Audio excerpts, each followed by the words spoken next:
Hey guys, it's your girl Kizzy Rock, and yes, Kizzy Rock is my birth given name. Happy Wednesday afternoon. Want to say hey to all my subscribers, new as well as seasoned. Got a word for you. Tap in. So guys, let's jump right in. I want to talk to you guys about 10 reasons on why God may isolate you. As I was coming out with this list, I I probably had 30 things at the top of my head. So I think I might do a part two of this tomorrow or sometime this week. But for the sake of time, I just want to stick with 10 for right now. If you guys would love to chime in, I would love to hear from you guys. Let me know the reason why you feel you're isolated. And let's help your brother or your sister who may be in isolation currently and kicking and screaming. They don't even realize it's for their good. We didn't realize it either, right? All right, number one. These are not in any particular orders. Number one, to protect you. To protect you. Sometimes we're so blind. We have people around us who are detrimental to our future, even to our life, right? Sometimes God is trying to save you. You have a person who is in your life, and this person can be cheating on you, bring you back something a year from now, domestic violence that can turn like there's so many different reasons on why God will protect us, and we don't even realize it because we're too in the moment. Number two, to get your attention. That's probably first and foremost. Everything else kind of follows after that. But to get your attention. We're so distracted by social media, by work, by television, by friends, by family, by children, by this, by that. So it's almost like God is trying to tap you to say, hey, hey, hey, answer the call because I'm about to blow your mind. I got some stuff for you. But we're too busy to even hear, right? So he has to get our attention. Again, it feels like punishment. It feels like you're in trouble and now you're sitting in your room in the corner because you've done something wrong. And in fact, he needs to get your attention so he can let you know everything that he has for you. All right, number three, he wants to introduce you to peace. Now this you would think this would be like just common sense or just easy for some people. That was not easy for me. Now it's all I want. Like I rarely have my TV on, or I have my radio on a lot. Sometimes, well, most times I travel in silence. Just peace. But we're so used to being busy all the time. We're so used to have 1,000 things going on. We're so used to having our hand in everything. We're all in other people's business, and you don't even realize the lack of peace you had until you're introduced to peace. So for some, it may feel unnatural at first because you're so used to being around a lot of stuff. And once you get introduced to it, you will only want that from now on. And because you're at peace and everything is peace and quiet, you can hear God way more clearer. All right, number four, to free you from bondage. To free you from bondage. You may not even know that relationship have you in bondage. That mortgage that's upside down have you in bondage. The car that you've already paid for 3 times over because of high interest rate has you in bondage, but you can't get rid of it because it's like, well, I mean, I'm just stuck because if I turn it in, how am I going to get to work? How am I going to take the kids to school? So I just got to keep on working 4 jobs just to pay for it, right? So sometimes he will start snatching things from you, and in isolation, you start to feel like, oh my, I have nothing. I don't have a house. I don't have a job. I don't have money. I don't have friends. What is going on? So there are some times where even if you're a people pleaser, you don't even realize how much in bondage people will have you. You can't say no. So everybody and their mama calls you for this. Can you babysit my children? Can you make brownies for the school? Can you go to the grocery store for Mrs. Maddie on the first street because the church needs you? Like you're just all over the place, And you can't say no. And granted, some of these things you may want to do, but some of these things you're saying yes because you are still operating from a people-pleasing seed, because you have not healed from your traumas and your wounds, which will in turn teach you to put up healthy boundaries and to put yourself first. So he's freeing you from bondage, from people, places, and things. All right, number 5. To develop a relationship, a personal, intimate relationship, a relationship with him. All right, now wait a minute. What number now? Because I feel like I have more. Well, I don't know. Maybe because I wrote down more. All right, number 7. To teach you to walk alone. Those of you who are conditioned and accustomed to having a lot of people around you, right? And that's, I mean, we're all just different, seriously. Like my best friend she don't have any siblings. So she is overwhelmingly annoying. So, like, she's over affectionate, overwhelmed. Like, she has to have people around her. Like, I mean, it's just, I don't know how she do it, right? There's no privacy. There's no nothing. Like, overwhelmingly annoying. Where me, on the other hand, I'm more of an introvert. So because people pull my energy so much, especially because I'm used and purposed that way, then it's like I after a period of time, I have to come back into isolation. And I don't want anybody to bother me just for that time being until I really get my energy back up. So I like alone time. So the point is, and then I have 4 other siblings. So it's not a good or bad thing. I think a lot of times it's just how you were raised. Again, she's an only child. So because she's always felt so alone, now she likes 1,000 people around her. Like her house is like the open door policy. People in and out, don't even call, in and out, in and out. And child, please don't pop up to my house without calling me. So if you're a person who likes to have a lot of people around you, isolation season will teach you to walk alone. Because for one, a lot of those people are going to fall off, at least for that season. Some may come back, some will not come back. But in that season, God is going to teach you the importance of knowing how to stand alone and be okay in your aloneness. Why? Because the higher you climb, the more levels you climb, there's going to be certain levels in which you have to walk alone. There's no question. You have to, because there's going to be certain times where God exposed certain things to you and he called you to do certain things, and the people around you will not understand it. They'll think you're insane. So God will tell you to just close your mouth. Don't say anything. You move accordingly by yourself. So there's going to be certain seasons that you're going to have to walk alone. Period. I heard Pastor Blake say one time, and it's so true. It's not lonely at the top. It's lonely between levels, because there's levels in levels in levels. Even when you get to due season, you still have to climb levels in due season. And again, the higher you go, you can't have a mountain of people around you. Do you know how these people will ruin everything? They're gossiping and they're telling their other friends, and this one is stealing money from a door that God opens to a wealthy person, and they're stealing money now. The person looking at you side eye. You got to lead these folks. You got to climb these levels alone, and then you go back and you reach for them, right? Certain ones, let's be clear here, right? Number 8, to realize, honestly, you really only need, all caps, need God, right? People are great. People are amazing. In fact, God will use people to bless you. God will use people to open doors for you. God will use people as vessels, without a doubt, right?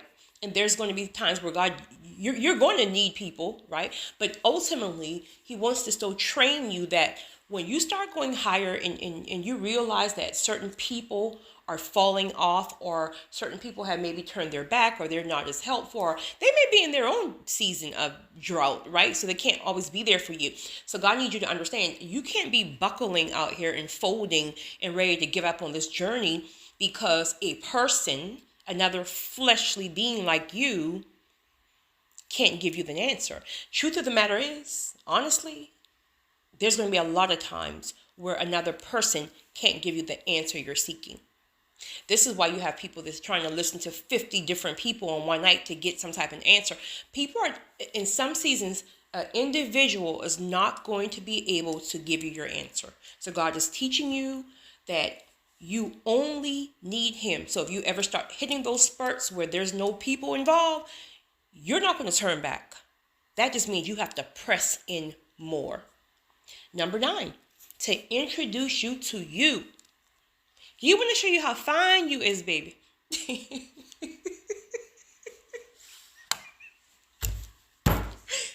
He wants to introduce you to you. You don't even know how solid you are. You don't even know how strong you are. Here you are thinking you need this person. You gotta have a man. You gotta have a woman. You gotta have 50 friends. You gotta have, because you can't do it on your own. You don't even know the power you possess until God introduced you to yourself. So of course, this means healing, right? In order for you to be healed, for you could start expelling that trauma, and then he builds you back up in spirit, and then boom, power, period, right? So he wants to introduce you to yourself. Do you know a lot of people don't even know themselves? They identify themselves within their marriage or their relationship, right? And listen, it's a beautiful thing. I think there's nothing more better than a very healthy, God-ordained partnership or marriage. But in my opinion, all caps, opinion, this is Kizzy speaking, a marriage or a relationship should be an addition, not a completion. In addition, you're already a whole person on your own. And when you meet the individual that God has for you, right, it's an addition, a beautiful addition. Now you got two, right? Two is always better than one when it's the right one. Number 10, ultimately, he wants to prepare you for destiny. He cannot prepare you for destiny if you have 1,000 people around you, all in your ear telling you, oh, that's not God. God wouldn't say that. God, how you gonna tell me what God tell me? How you gonna tell me what God tell me? How you know what God tell me? How do you know what my spirit feels? And this is where so many people miss it.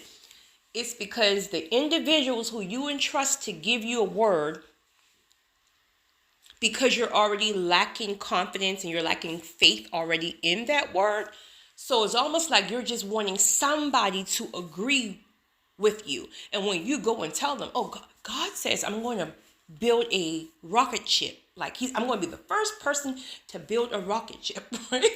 And they're looking at you like, girl, boy, nobody in your family ever built a tricycle, right? God couldn't tell you that. So you're already having a little doubt in your head anyway. Like, I mean, I know God said this, but I don't even know where to start. I don't even have the money to buy the first wheel. Like, I don't even have information on a rocket ship. I don't know why I'm talking about a rocket ship, right? Maybe God can give one of y'all a rocket ship. I don't know. But because you're already like nervous and doubting it anyway, now you're going to tell your best friend or whoever, and they're just like, that ain't God. That ain't God. So many people have turned back right in the middle. So many people have turned back right before that door opens because an individual they trusted would not confirm or agree with the individual was telling them that God revealed to them. And they lost hope and they turned back. And they will never, ever, ever reach destiny unless they get back on path, of course. You got to be so careful. I thank God I thank God that he gave me grace so very young, to walk in my true authenticity, regardless of who don't understand it, regardless of, listen, if I heard from God, if I felt I've heard from God, there is not one person on the face of this earth who can change my mind. If I know, all caps, know I've heard from God. Now, of course, there's times, in the beginning, you're newer in your walk, that you are going to be a little shaky, right? So you really don't know. So this is why it's so important to sit in isolation and spend time with God so you can discover how God communicates to you. What is it? For me, is that nudging, that prompting, that just knowing. It's the feeling that you can't even put into words. You just know it. There's a peace, right? Where some people get revelation when they read the word. For me, it is more so less confirmation when I read the word. I've already felt it in my spirit. I'm spirit-led. I felt it in my spirit, and then when I read the word, I'm like, whoop, confirmation. Because you sure told me that in my spirit yesterday. For others, it's nature. They get downloads in nature. For others, I don't know. We all hear from God differently. So he will prep you for destiny. He's going to show you things while you have no other people around to tell you that ain't God, right? It's just you and God now. So he's going to start downloading things to you. Like, when I open this door, right, I need you to do this. But close your mouth. Don't tell one person. When I open this door, you may have to slay some giants over here. But close your mouth. Don't tell one person. When I open this door, I'm going to give you overflow because I'm going to send certain people in your direction and I need you to bless them, but close your mouth. When I open this door, I'm going to send you to somebody who anybody else would say no because it doesn't look right on paper, but I'm going to send you to this particular person, and I don't care who says what. When you get there, you stand at that door and you pound on that door until you get this particular person. I don't care if they turn you back. You go again. But it has to be this particular person because they're going to be the one who can do it because I'm going to give them the nudging in their spirit to help you. But close your mouth. Now, you try to go tell people about how God moves in the supernatural realm. Unless they know how God moves in the supernatural realm, right? I got some friends who will call me and tell me certain things in the supernatural realm. And I'm like, girl, listen, just get ready. Get ready, sis. I'm ready to hear that testimony. Let your girl know when it happens, right? Because I know how he moves in the supernatural realm. But the person have to be deep enough to grasp that. If not, they're going to tell you everything based on the flesh realm. And here you are, full of despair, sad, giving up, because another human being just like you won't confirm something that God told you. There are about 3 things in my life currently, and have been for quite some time. Large things, like mega things, that God have moved. And I'm not speaking about like mega physical things. I'm speaking about doors that God have opened supernaturally that are major things that wouldn't even look right or sound right on paper. And do you know, 3 times I had people to tell me, no, that's not going to work. No, that's not God. No, God don't operate like that. No, you got to be sanctified, perfect and holy in order for God to open this door. Thank you for your time, but I don't receive that. But I know you're giving me that response and love because I know you love me, right? This ain't no petty people, right? I know you love me, but I don't receive that. In fact, what it has done is it has confirmed to me to shut my mouth when God tells me something. Do you know all three of those things have already manifested through God? But I think back a lot on what if I would have, and I was like, I'm still not like the guru of spiritual maturity. I have so much more way to go, but I'm not as ignorant spiritually as I was then. Then I was very, very, you talking about don't know your head from your feet. And I was asking people who I deemed to be more spiritually inclined than myself, and they were, but I could never shake the feeling that I felt in my spirit. I just couldn't shake what I felt in my spirit. And I knew I couldn't try to put that in words. Well, you say God don't move like that, but there's something in me that feels warm and fuzzy, and it just feels like it's right. It feels like no. I'm just going to shut my mouth, and I'm going to make sure when it happens, I'm going to go back and tell others, whatever they do. If you know God has spoke to you about something, if the individuals who wise counsel you're seeking, if their word does not add up with what you feel, please expel that thing. Expel it, because you're going to miss your destiny. And again, they don't mean any harm. They can only tell you based on what they've been through. So you may have somebody giving you advice who've never really slayed any giants, right? They may be a little more timid. We all are different, right?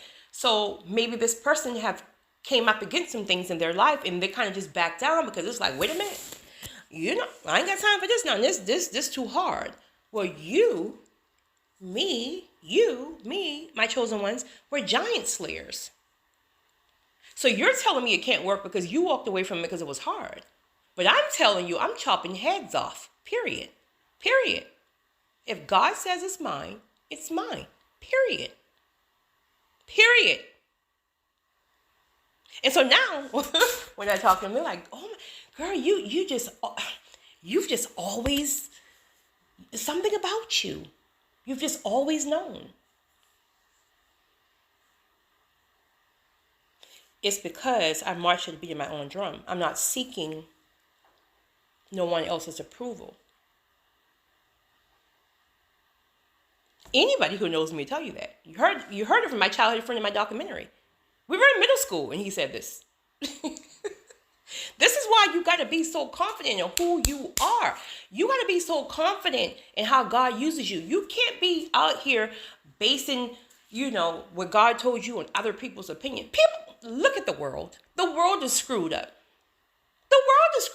They don't know their head from their feet. And they're going to give you advice and opinion on something God told you.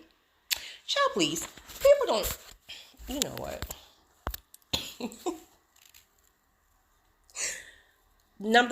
I'm done.